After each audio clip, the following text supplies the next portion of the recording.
نبينا عليه الصلاة والسلام يسقون إنه قد جاء وحول لا تتبعون سنن الذين من قبلكم شبرا بشبر إلى آخر الحديث ولا إن إذا تبقى الدونتان من كيهودية النصارى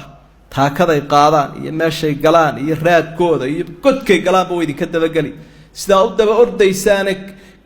كلسونته وطاين أركينا ما أنت وحول بحجوده وحول حق إلهي اللي يجي اللي يجي دايرتني وكوا عقوش عقل جل جحري waxa aynu ogsoonahay firqadaha hadiya jeer ku jira ama mass media ama barahan bulshada lagu wada xidhay aad u sii badanaya waxa kamida fikirkooda baahinaya tansiirka waxa loo yaqaano dadka diinta kristanka loogu yeero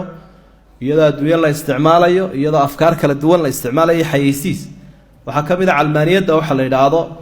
in dadka laga dhaadhiciyo diinta iyo dawladnimada in la kala saaro waxa kamida ibaaxiyada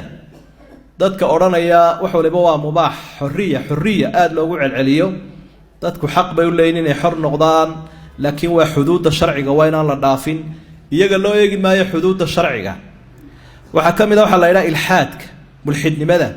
way soo badanaysaa dad dhalinyaro Soomaaliyeed oo waliba aqoonyahan sheeganaya oo master iyo PhD sito oo ka baxay diinta islaamka jira oo ku doodaya ilhaadka maxaad ka taqaanaa waa ilaahay oo la yiraahdo itusoo itaabsi وتي شوعيده oo dhinac kale loo dhigo xagga galbeedka inaga timi qofkii aqoon buu isbidaya aqli buu leeyahay waan ku doodaya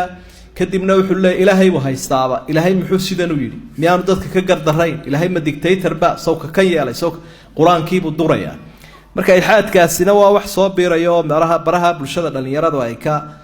runtii ka akhriyayaan oo si dib yar loogu duufsan karo una baahan dadku inay aad ugu baraarugaan waliba dadka wax akhriyaan